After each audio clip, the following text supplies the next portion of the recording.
I don't need no man. I don't need no man. If we were to get invaded tomorrow by a bunch of men from like Russia comes over here, that would just be out the window. You're looking for the strongest man near you, and you're just hoping that they will protect and shield you. Or shoot, if you just go to New York, you'll be wanting the strongest man around you because it is a dangerous, dangerous city. To my girlies in their 30s, time isn't running out. It's not. Feels like it is. If you look at social media, oh my God, you're running out of time. It's not. It's not.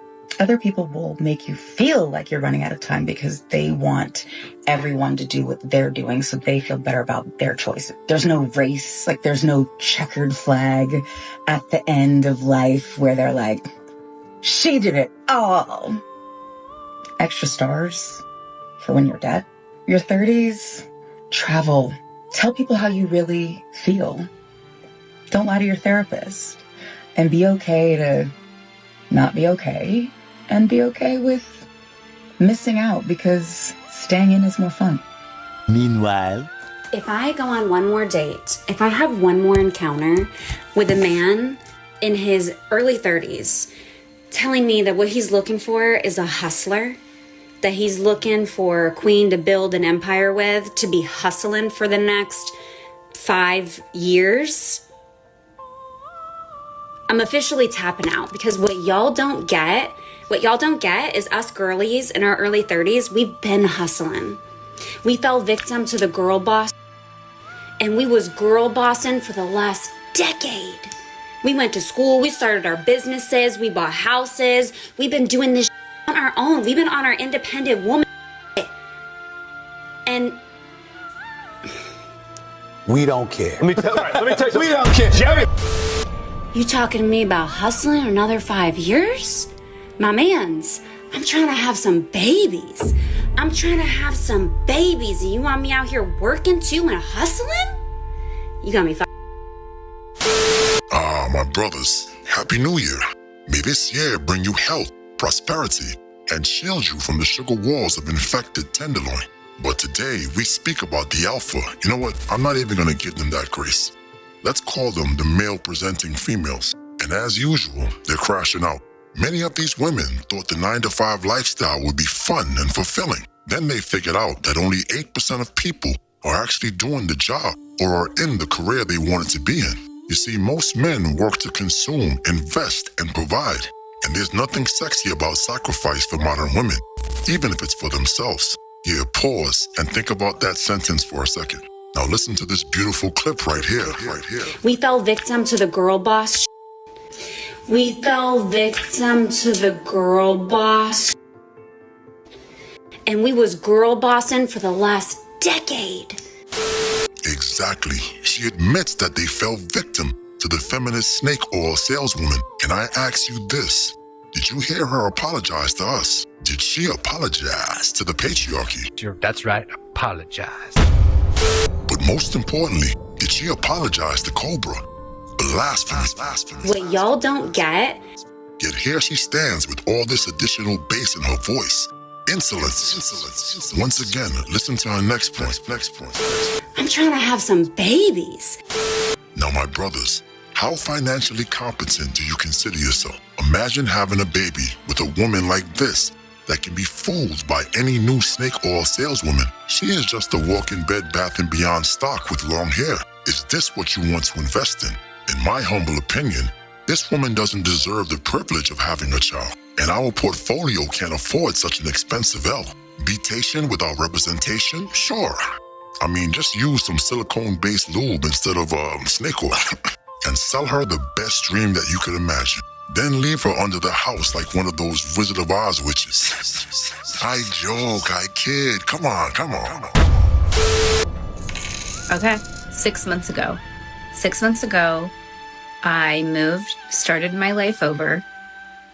I only have to do behind the scenes things in my business. And I don't want to go back to work.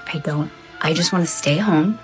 I want to put wallpaper up. I want to do DIY things. I want to make my house a home. I want to raise my daughter and be home with her. And like, find a man who is like strong and cute, buff and muscly and likes to do DIY things. And like, I'll say, oh my gosh, do you know how to put up wallpaper? And then he's like, I don't know how to put up wallpaper. I'm a man. And like make my house so cute and like have dinner ready. And I feel like this whole 50-50 trend on TikTok is going to reset our generation. It's going to make it so clear to our children what they want. Like, we're a perfect example of what goes wrong when women work because we're too masculine. And then the guys are girly. Ugh. 1 week later. Okay, I have a question for men who are single, specifically, probably more like single dads. But I'm like just getting back into the dating scene. And I'm curious what your guys' deal breakers are, because I'm pretty confident, and immediately the second I dip my toe into it, I'm already feeling self-conscious about everything. So what are your deal breakers? Madame, you are a walking deal breaker. You notice how we're starting to hear women ask for those traditional men again. Whatever happened to the market for the emotional man that is in touch with his feminine side? You ladies don't want him anymore? The man who is emotionally available and doesn't mind crying on your shoulder? A few moments later. Ladies, 2025 is coming up shortly, and we need to stop dating for solely money and love. We need a zombie apocalypse survival partner. Can you go 50-50 on this shelter we need to build in the woods when we hide from the World War Z zombie? Can he hunt? Does he know how to skin an animal, start a fire? Can you run a mile? Do you know how to shoot a gun? Headshot preferably. I'm just saying there are more important things to think about in life right now than a man that's going to pay all your bills. Are you going to be able to survive a zombie apocalypse with him? That's all I'm saying, ladies. Choose wisely. You male-presenting women don't want him anymore? You see, the problem is that most of these so-called traditional men want to start their own family. Well, because it's traditional. He doesn't want to raise another man's daughter, especially if he has a choice. Now, that doesn't mean you can't find a man, but maybe you need to check your own sexual marketplace appraisal if you're looking for a man in the right league. Once you hit 30, no offense. No. Why would a man go for a 30-year-old when he can have a fresh 21-year-old that men look at it as, oh, she's 30, which means she's older. She's been ran through. She's tarnished. She's hardened by all the relationships. So she's lost her femininity because she's masculine. That's what I want to ask you. Men think about these type of things. And it's very unfortunate that women don't realize that until they hit 30. They want to be in their 20s and be like, oh yeah, I can this guy, but they don't realize you're ruining yourself. And then you're trying to find yourself. And by the time you're 30, you're like, where have all the good men gone? Not to you, because you're ran through. Yo. Damn. But wait a minute. You didn't smash the bell and press the like button. Blasphemy. And although you will never be worthy of a monarch such as myself, Lord Destro would suggest that you poor fools at least give oligarchy a try. So me, Lord Destro has spoken.